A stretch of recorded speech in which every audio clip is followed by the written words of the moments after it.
حمد و ثنا اللہ وحدہ لا شریک کے لیے ہے، اور انگنت بے انتہا بے شمار درود و سلام نازل ہو سید المرسلین رحمت للعالمین جناب محمد الرسول اللہ صلی اللہ علیہ وسلم پر۔ محترم حضرات و خواتین، موضوع جیسا کہ آپ نے سنا عظمت صحابہ کے تعلق سے ہے۔ آپ کے ذہن میں یہ سوال پیدا ہو سکتا ہے کہ ہماری کانفرنسوں میں، ہمارے جلسوں میں، ہمارے پروگراموں میں اس طرح کے موضوعات، مقام صحابہ، عظمت صحابہ، شان صحابہ، یہ موضوعات اب زیادہ کیوں ہونے لگے؟ پہلے نہیں ہوتے تھے، زیادہ کتابوں میں تھا، بیان بھی ہوتے تھے، تقاریر بھی ہوتی تھی، لیکن اس کثرت سے نہیں جتنا اب ہو رہے ہیں۔ اس کی وجہ کیا ہے؟ یہاں تک کہ آپ نے دیکھا کہ عظمت صحابہ پر باقاعدہ پوری کانفرنس ہو گئی بیت اللہ میں، IIC کے زیر نگرانی۔ تو آخر کیوں یہ موضوعات اچانک جو ہے ہمارے پروگراموں میں پیش کیے جانے لگے؟ اس کی وجہ یہ ہے کہ ہمارا منہج، ہمارا طریقہ یہ ہے کہ جب بیماری وجود میں آتی ہے، جب بیماری سامنے ہوتی ہے تو اس کا علاج کیا جاتا ہے۔ بدنصیبی سے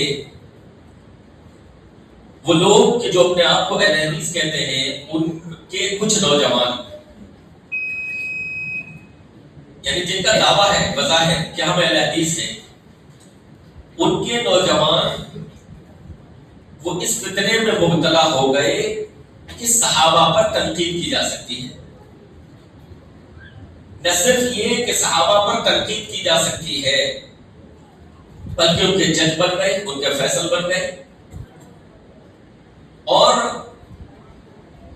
ان پر طعن، تشنیع، اور بعض صحابہ کو صحابیت سے بھی خارج کرنے لگے۔ لہذا جب یہ مرض ہمارے نوجوانوں کے درمیان نمودار ہوا تو ہمارے علماء کو اس بات کی فکر دامنگیر ہوئی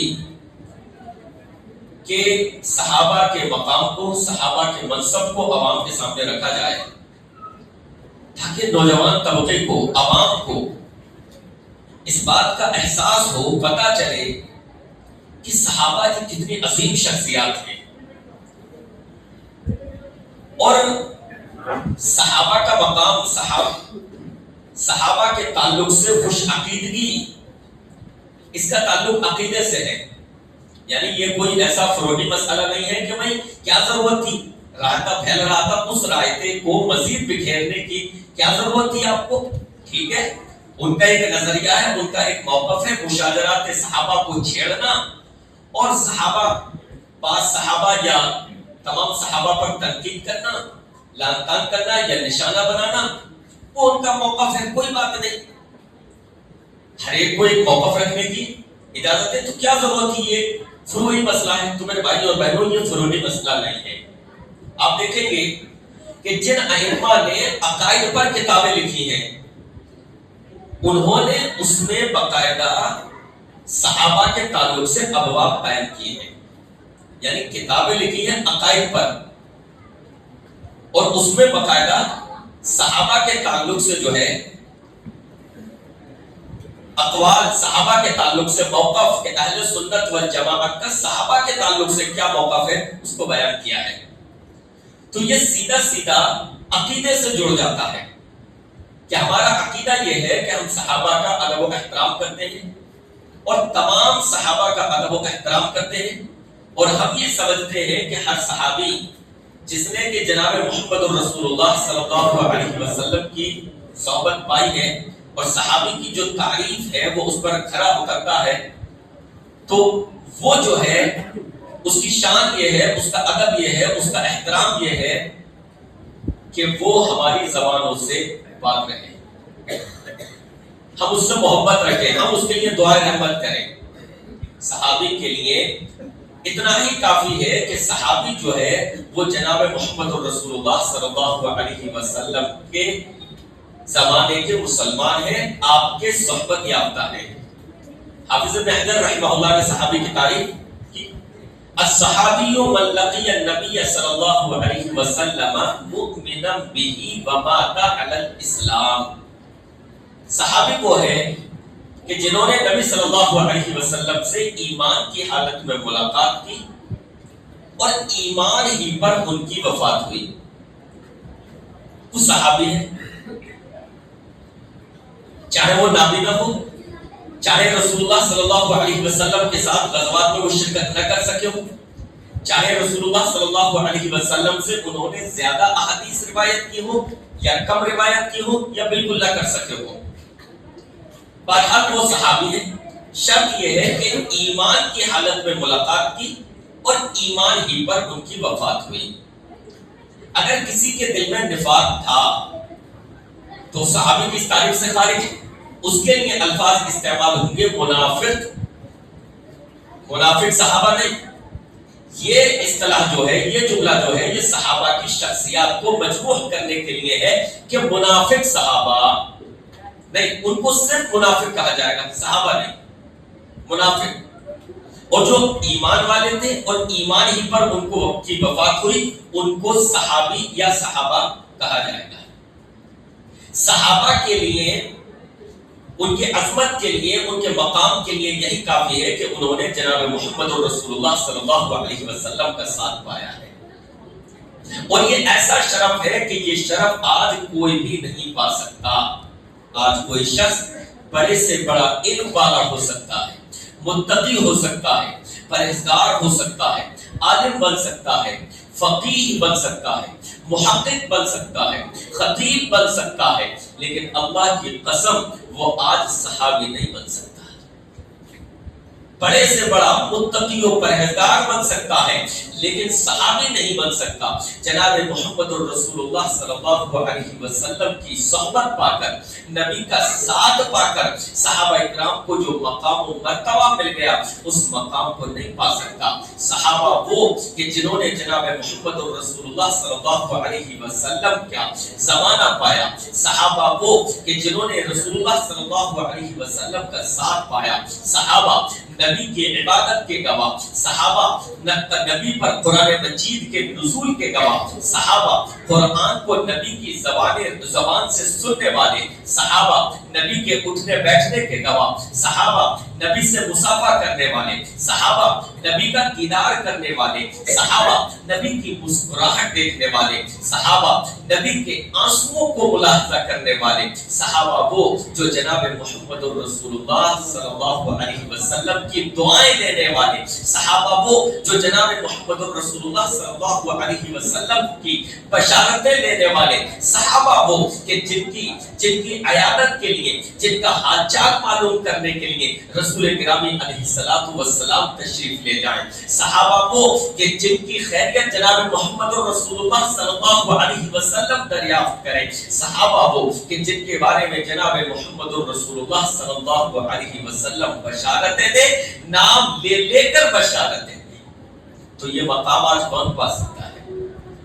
چنانچہ اللہ تعالیٰ نے قرآن مجید میں ارشاد فرمایا، محمد الرسول اللہ، محمد اللہ کے رسول ہے صلی اللہ علیہ وسلم، والذین معہ، اللہ اکبر۔ اللہ تعالیٰ نے رسول گرامی علیہ الصلوۃ والسلام کے بعد صحابہ کا ذکر کیا، لیکن صحابہ کا ذکر کرنے کے لیے دیکھیے اللہ نے کیا حسین تعبیر استعمال فرمائی۔ اللہ نے لفظ صحابی استعمال نہ کر کے اللہ نے الفاظ استعمال کیے، والذین معہ، والذین معہ، یعنی جو نبی کے ساتھی ہیں۔ گویا کہ صحابہ نے جو نبی کی صحبت پائی ہے، صحابہ نے جو نبی کا ساتھ پایا ہے، اللہ تعالیٰ نے اس شرف کو ہائی لائٹ کیا۔ دوسرے مقام پر اللہ تعالیٰ نے صحابہ کے ایمان کے تعلق سے بتایا، اولئک کتب فی قلوبہم الایمان وایدہم، کہ یہ صحابہ وہ ہیں کہ اللہ تعالیٰ نے جن کے دلوں پر ایمان کو لکھ دیا ہے۔ اولئک کتب فی قلوبہم الایمان، حضرات و خواتین قرآن مجید کی ان تعبیرات پر آپ غور فرمائیں، ان الفاظ پر غور فرمائیں۔ اللہ یہ نہیں فرما رہا کہ صحابہ جو ایمان لائے دیگر مقامات پر وہ الفاظ بھی استعمال کیے، لیکن اس مقام پر اللہ جو الفاظ استعمال کر رہا ہے کتابہ، اللہ رب العالمین نے صحابہ کے دلوں پر ایمان کو لکھ دیا۔ مطلب جس طریقے سے نقش پر حجر کی تعبیر ہے، پتھر پر نقش کر دیا جاتا ہے، اللہ تعالیٰ نے اس طریقے سے صحابہ کے دلوں پر ایمان کو نقش کر دیا ہے۔ جب صحابہ کے دلوں پر اللہ نے ایمان کو نقش کر دیا تو وہ کون بد نصیب ہے، وہ کون ملعون ہے جو یہ دعویٰ کرے کہ صحابہ ایمان سے خارج ہو چکے۔ نبی کی وفات کے بعد صحابہ ایمان سے پھر گئے تھے۔ وہ گویا کہ یہ کہنا چاہتا ہے صحابہ کے دلوں پر جو اللہ نے ایمان کو نقش کیا وہ نقش مٹ گئے۔ اللہ رب العالمین ان کے دلوں میں ایمان کو صحیح طریقے سے جاگزین نہ کر سکا، اللہ ان کے دلوں میں ایمان کو صحیح طریقے سے نہیں بٹھا سکا، لہذا وہ ایمان سے پھر گئے۔ اللہ تعالیٰ نے ایک دوسرے مقام پر صحابہ کے مقام کو، ان کی عظمت کو، ان کی شان کو بیان کرتے ہوئے ارشاد فرمایا وَأَلْزَمَهُمْ كَلِمَةَ التَّقْوَى وَكَانُوا أَحَقَّ بِهَا وَأَهْلِهَا، اللہ نے ان کو تقوی کی بات پر قائم رکھا۔ کن کو؟ صحابہ کو۔ یعنی قرآن مجید میں اللہ تعالیٰ اتنی گواہیاں پیش کر رہا ہے، ہم نے ان کے دلوں پر ایمان کو لکھ دیا، ہم نے ان کو تقوی کی بات پر قائم رکھا، اور یہ اس کے زیادہ حقدار تھے، وہ اس کے زیادہ مستحق تھے۔ اس کے باوجود ان کے ایمان میں شک کیا جائے، ان کی نیتوں پر شک کیا جائے، ان پر حرف گیری کی جائے، ان پر لام تان کیا جائے، ان کے تعلق سے اس طرح کے نظریات اور بیہودہ عقائد رکھے جائیں کہ نعوذ باللہ وہ ایمان سے پھر گئے تھے۔ آئیے ایک اور آیت قرآن مجید کی جو صحابہ کی شان کو بتانے کے لیے بڑی ہی اہم ہے، جس کے بغیر صحابہ کا مقام، صحابہ کا مرتبہ مکمل نہیں ہوتا۔ اللہ تعالیٰ ارشاد فرماتا ہے لَقَدْ رَضِيَ اللَّهُ عَنِ الْمُؤْمِنِينَ إِذْ يُبَايِعُونَكَ تَحْتَ الشَّجَرَةِ فَعَلِمَ مَا فِي قُلُوبِهِمْ فَأَنزَلَ السَّكِينَةَ عَلَيْهِمْ وَأَثَابَهُمْ فَتْحًا قَرِيبًا، کہ بے شک اللہ رب العالمین مومنوں سے راضی ہو گیا۔ لقد رضی اللہ عن المؤمنین، اے پیغمبر جبکہ یہ اہل ایمان درخت کے نیچے آپ سے بیعت کر رہے تھے، اللہ تعالیٰ ان سے راضی ہو چکا۔ اللہ تعالیٰ جانتا ہے ان کے دلوں میں کیا ہے، اس کے باوجود اللہ ان سے راضی ہو چکا۔ قرآن مجید کی اس آیت میں اللہ صحابہ کو ایک لقب دے رہا ہے، اللہ صحابہ کو ایک خطاب دے رہا ہے۔ خطاب کی اہمیت آپ جانتے ہیں نا؟ ڈاکٹر اقبال کو شاعر مشرق کا خطاب ملا، کس نے دیا؟ دنیا والوں نے۔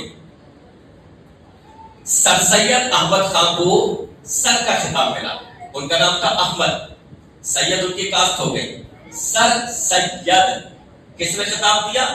انگریزی حکومت میں۔ یہ خطاب وہ ہیں جو دنیاوی لوگوں نے دیے، لیکن صحابہ کو جو خطاب ملا، صحابہ کو جو تمغہ ملا، صحابہ کو جو لقب ملا، وہ اللہ رب العالمین نے عطا فرمایا۔ اور یہ لقب کیا ہے، یہ تمغہ کیا ہے، یہ سرٹیفکیٹ کیا ہے؟ رضامندی کا۔ لقد رضی اللہ عن المؤمنین اذ یبایعونک تحت الشجرۃ، اے پیغمبر یہ آپ سے جب درخت کے نیچے بیعت کر رہے تھے، یعنی بتایا گیا کہ یہ خطاب کیوں دیا ہے، صحابہ کی ان قربانیوں کی وجہ سے، صحابہ کی اس نیک نیتی کی وجہ سے، صحابہ کے اس خلوص کی وجہ سے کہ جس کی وجہ سے وہ ایمان کی راہوں پر چلے، کہ جس کی وجہ سے انہوں نے نبی کا ساتھ دیا، اس وقت کو یاد کرو جب درخت کے نیچے پیغمبر صحابہ سے بیعت کر رہے ہیں، کس بات کی بیعت؟ اس بات کی بیعت کہ اے میرے صحابہ،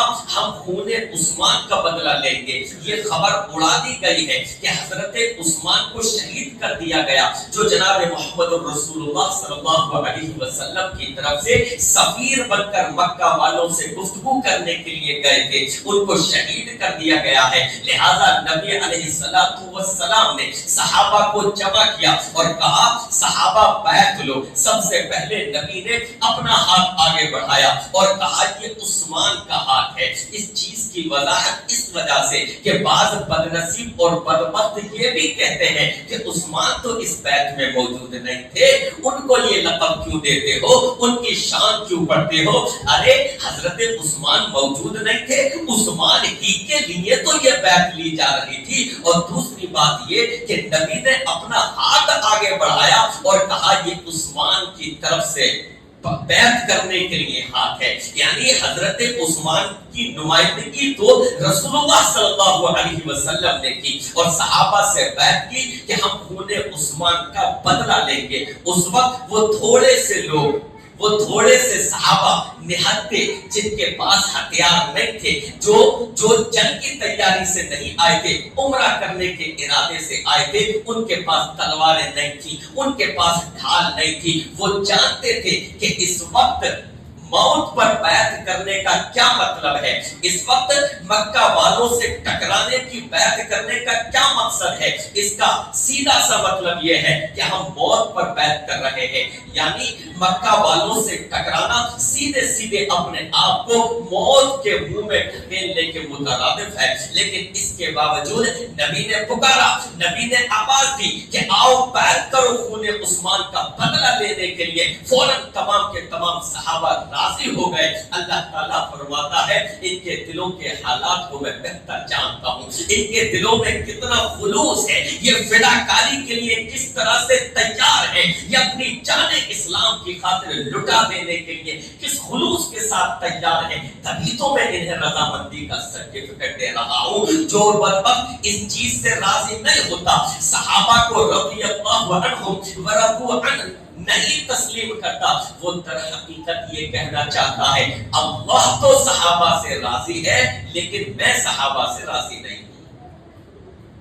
اللہ تعالیٰ نے ایک دوسرے مقام پر صحابہ کے لیے یہی الفاظ دہرائے۔ اللہ تعالیٰ نے ارشاد فرمایا والسابقون الاولون من المہاجرین والانصار والذین اتبعوهم بإحسان رضی اللہ عنہم ورضوا عنہ۔ سبقت کرنے والے مہاجر صحابہ اور سبقت کرنے والے انصاری صحابہ، یعنی وہ تمام صحابہ جنہوں نے ایمان لانے میں پہل کی، وہ صحابہ جنہوں نے ہجرت کرنے میں پہل کی، وہ صحابہ جنہوں نے ان کی مدد فرمائی۔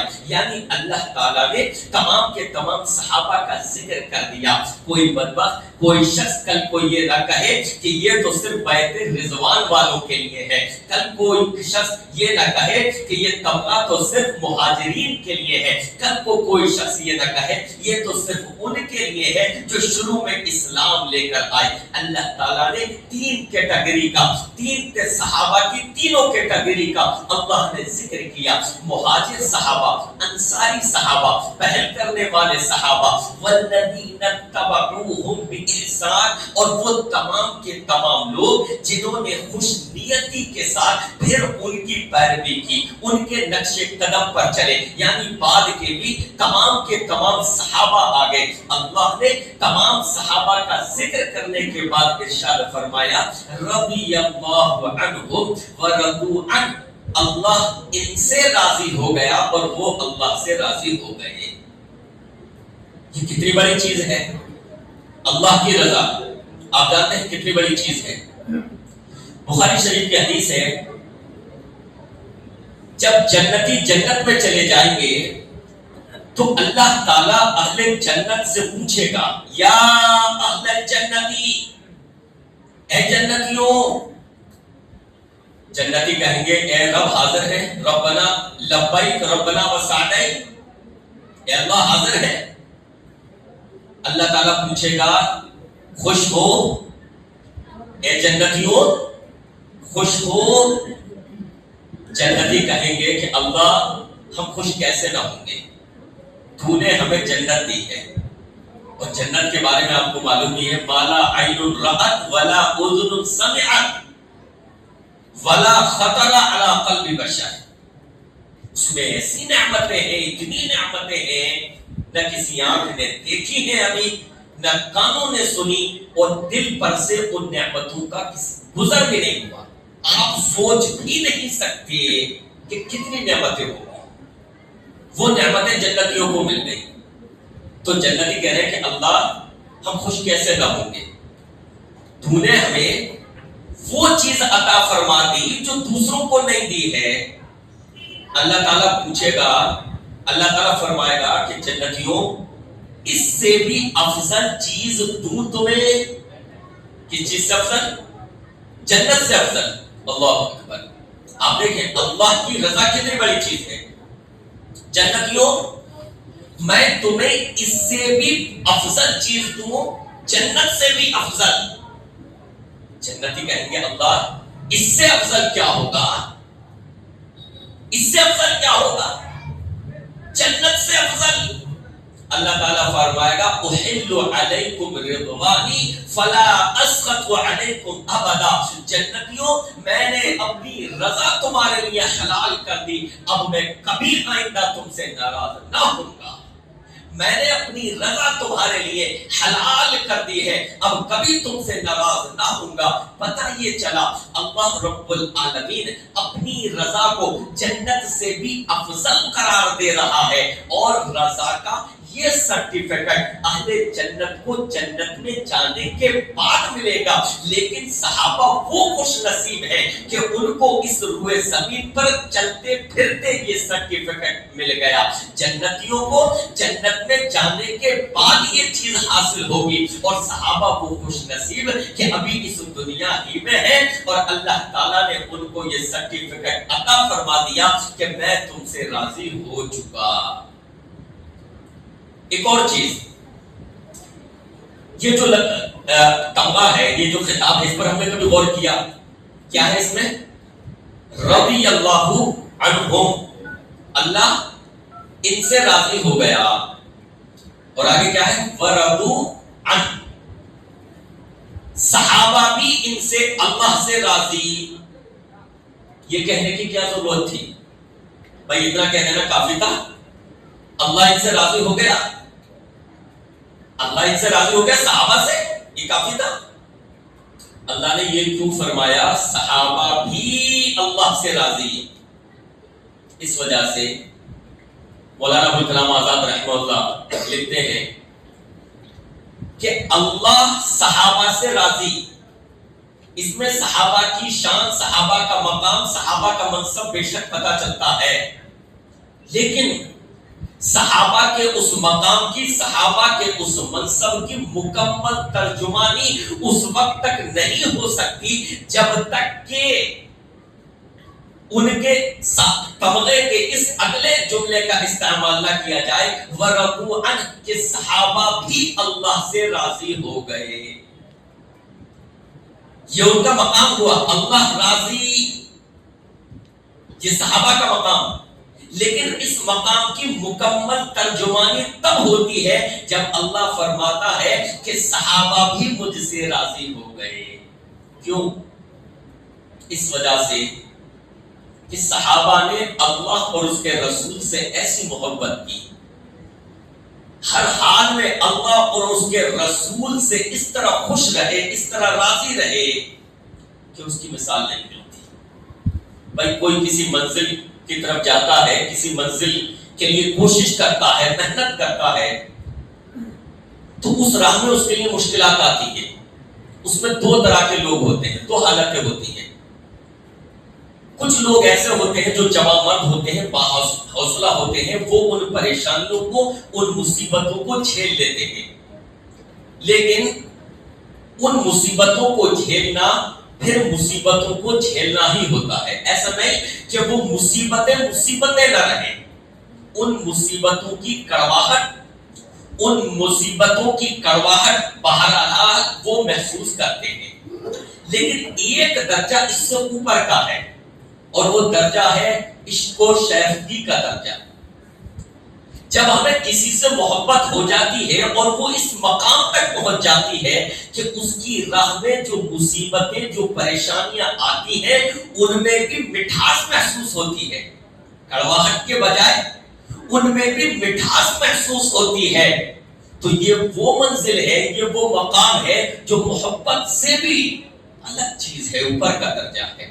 صحابہ اللہ اور اس کے رسول سے اسی قسم کی محبت کیا کرتے تھے اور اللہ اور اس کے رسول کی راہ میں، اس محبت کی راہ میں اسی طریقے سے فداکاری کے نمونے صحابہ نے پیش کیے کہ اس راہ میں ان پر جو مصیبتیں آئیں ان کو صحابہ نے نہ صرف جھیلا، نہ صرف برداشت کیا، بلکہ ان مصیبتوں میں وہ مٹھاس محسوس کیا کرتے تھے. اور جو ان پر پریشانیاں بڑھتی جاتی تھی، مصیبتیں بڑھتی جاتی تھی، ان کے دل کی خوشحالیاں بھی بڑھتی جاتی تھی. کبھی ایسا نہ ہوا کہ صحابہ نے شکوہ کیا ہو، صحابہ نے شکایت کی ہو کہ اے نبی، اے پیغمبر جناب محمد الرسول اللہ صلی اللہ علیہ وسلم، ہم گھبرا گئے ہیں، ہم پر اتنی مصیبتیں، ہم پر اتنی پریشانیاں، ہم ان کو نہیں جھیل سکتے. اے پیغمبر جناب محمد الرسول اللہ صلی اللہ علیہ وسلم،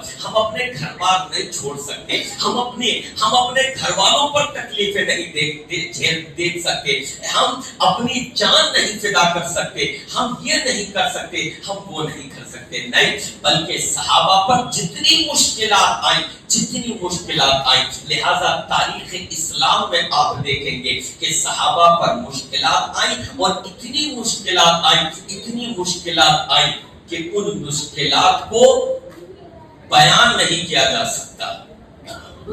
گھر بار چھوڑا، لوہے کی زنجیروں میں ان کو باندھا گیا، مکہ کی گرم ریت پر ان کو لٹایا گیا، ان کی ناک میں دھواں دیا گیا، تمام چیزیں.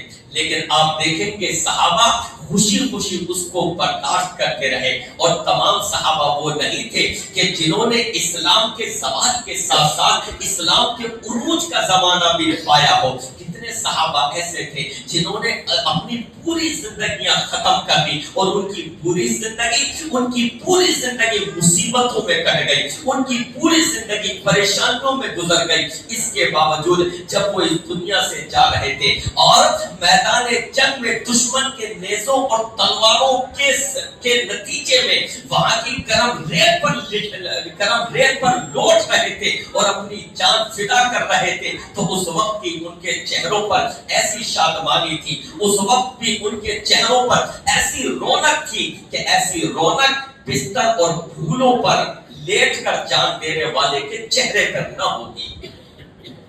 صحابہ ایسا نہیں کہ انہوں نے اسلام کا عروج کا زمانہ بھی دیکھا ہو. کتنے صحابہ ایسے تھے جنہوں نے اسلام کے عروج کا زمانہ نہ دیکھا. ان میں سے ہر کوئی ایسا نہیں تھا کہ عدی بن حاتم کی طرح کہہ سکتا کہ نبی آخر الزمان نے جو پیشن گوئی کی تھی کہ تم کسریٰ کے خزانوں کو فاتحانہ کھولو گے اور میں نے وہ زمانہ دیکھا ہے. ہر کوئی ایسا نہیں تھا. لیکن اس کے باوجود وہ دنیا سے رخصت ہوئے تو اس حال میں رخصت ہوئے کہ صحابی رسول ہے اور زخمیوں کے درمیان تڑپ رہے ہیں اور رسول اللہ صلی اللہ علیہ وسلم کا پیغمبر آپ کے پاس آتا ہے اور آ کر دریافت کرتا ہے کہ اللہ کے رسول صلی اللہ علیہ وسلم، اے سعد بن ربیع، آپ کی خیریت دریافت کرتے ہیں، آپ کس حال میں ہیں؟ تو سعد بن ربیع جواب دیتے ہیں، جاؤ چلے جاؤ، اللہ کے رسول صلی اللہ علیہ وسلم کو میرا سلام عرض کرنا اور میری قوم والوں کو بتا دینا.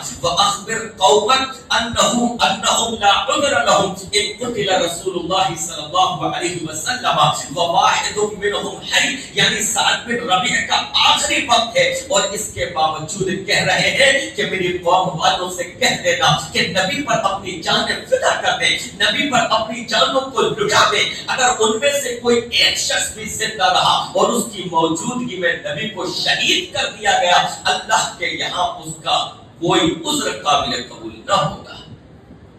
آج صحابہ پر حقیری کی جاتی ہے، صحابہ پر طعن و تشریح، صحابہ پر تنقید۔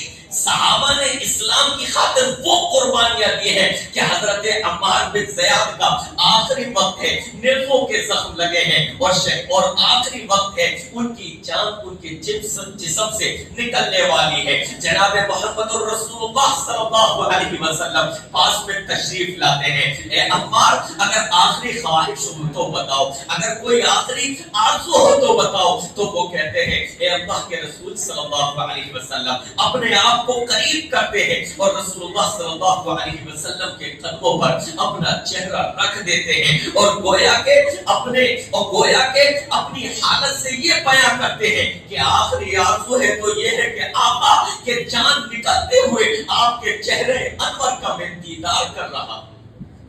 یہ تھے صحابہ، کیسے بدنصیب ہیں، ان صحابہ پر تنقید کر لیتے ہیں۔ میدان جنگ میں جان دے رہے ہیں، زخمی ہیں، اللہ کے رسول آخری خواہش پوچھتے ہیں کوئی عرض ہو تو بتاؤ، اور اپنے چہرے کو وہ نبی کے قدموں پر رکھ دیتے ہیں۔ جان نکلنے والی ہے، اے اللہ کے رسول صلی اللہ علیہ وسلم، کوئی تمنا نہیں ہے، کوئی تمنا نہیں ہے، اگر آخری آرزو بھی ہے تو یہ ہے کہ جسم سے جان نکل رہی ہو اور آپ کے رخ انور کا دیدار ہو رہا ہو، ان صحابہ پر تان کیا جائے، ان صحابہ پر تنقید کی جائے اور یہ کہا جائے کہ صحابہ تنقید سے بالا تر نہیں ہے، صحابہ پر تنقید کی جائے گی۔ اور یہ وہ لوگ کہتے ہیں کہ جب ان پر تنقید کی جائے تو ان کے مرید، ان کے ماننے والے، ان کی تقلید کرنے والے، ان کو مقدس گائے سمجھنے والے وہ معاملہ بچاتے ہیں، کہہ رہے میں کیسے تنقید کر دی۔ یعنی ایک طرف یہ اصول وضع کر رہے ہیں کہ صحابہ کی شخصیات جو ہیں وہ تنقید سے بالا تر نہیں ہیں، اور ان کے ماننے والے ان اصولوں کو پھیلا رہے ہیں کہ صحابہ پر تنقید کی جا سکتی ہے، لیکن جب ان کے ماں باپ، ان کے ولیٰ، ان کے محترم، ان کے معزز، ان کے مقدس پر تنقید کی جائے تو بلبلا اٹھتے ہیں کہ نہیں ایسے نہیں ویسے، نہیں ایسے نہیں ویسے۔ یعنی ان کے نزدیک صحابہ پر تو تنقید کی جا سکتی ہے، لیکن ان مقدس رہنماؤں پر تنقید نہیں کی جا سکتی۔ ان سے بڑا بدنصیب کون ہوگا کہ صحابہ سے معزز و محترم اپنی شخصیات کو سمجھیں، ان کی شخصیت کو داغدار نہ ہونے دیں، ان پر تنقید کو گوارا نہ کریں، ان پر تنقید کو قبول نہ کریں، ان پر تنقید کو برداشت نہ کریں، اور صحابہ پر تنقید کو برداشت کر لیں، صحابہ پر لعنتان کو برداشت کر لیں، تو ایسے لوگوں کی بدنصیبی میں کیا شک و شبہ رہ جاتا ہے۔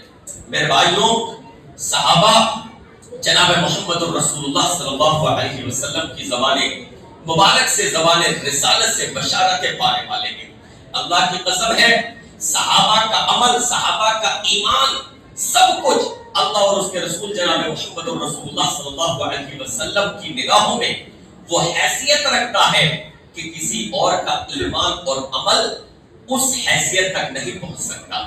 حضرت ابو سعید خدری رضی اللہ عنہ فرماتے ہیں، رسول گرامی علیہ الصلوۃ والسلام نے ارشاد فرمایا، آپ نے ارشاد فرمایا، لوگوں لا تسبوا اصحابی، لا تسبوا اصحابی، میرے صحابہ کو گالیاں مت دو، میرے صحابہ کو گالیاں مت دو، فوالذی نفسی بیدہ، فوالذی نفسی بیدہ لو انفق مثل احد ذهبا ما بلغ مد احدهم ولا نصیفہ، اگر تم میں سے کوئی شخص احد پہاڑ کے برابر بھی سونا خرچ کر دے، احد پہاڑ کے برابر بھی تم میں سے اگر کوئی شخص سونا خرچ کر دے، اور میرے کسی صحابی نے ایک مد یا اس کے آدھا مد اللہ کی راہ میں کچھ خرچ کیا ہوگا، تو اس کا تمہارا یعنی احد پہاڑ کے برابر خرچ کیا گیا سونا اس کے ایک مد یا آدھے مد کا بھی مقابلہ اور برابری نہیں کر سکتا۔ وہ یہ نہیں فرمایا کہ میرے صحابی کا آدھا مد سونا ہے، یہ نہیں، کچھ بھی اس نے اللہ کی راہ میں جو بھی اگر خرچ کیے ہو۔ اور حافظ ابن حجر رحمہ اللہ کو ایک سند کے ساتھ ایک روایت لائے ہیں جس میں ذکر ہے اگر تم میں سے کوئی شخص روزانہ ایک دن نہیں روزانہ احد پہاڑ کے برابر بھی سونا خرچ کرے تو میرے صحابی نے ایک مد یا آدھا مد جو خرچ کیا ہے اس کی برابری نہیں کر سکتا۔ بعض صحابہ کے تعلق سے یہ سمجھا جاتا ہے کہ ان پر تنقید کر دو کوئی بات نہیں، ان کے بارے میں تنقید کا دروازہ کھول دو کوئی بات نہیں، لہذا کہتے ہیں کہ ہم تمام صحابہ نہیں لیکن حضرت معاویہ پر تنقید کو جائز سمجھتے ہیں۔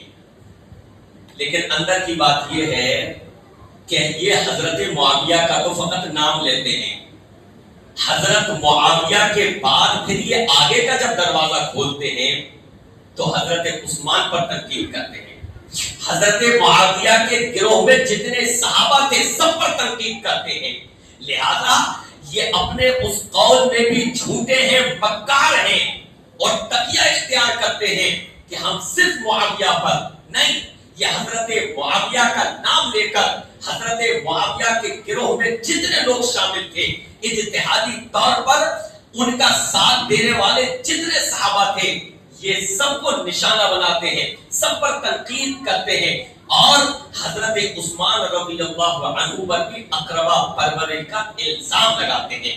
لیکن میں یہ کہتا ہوں اگر یہ صرف حضرت معاویہ پر بھی تنقید کرے تو کیا مطلب ان کو چھوٹ دے دی جائے گی، اللہ کی طرف سے ان پر ڈھیل ہے؟ نہیں میرے بھائیو نہیں، ہمارا ماننا یہ ہے، ہمارا منہج یہ ہے کہ چاہے کوئی بھی صحابی ہو اس پر تنقید نہیں کی جا سکتی۔ حضرت معاویہ رضی اللہ عنہ کو آپ کیا سمجھتے ہیں؟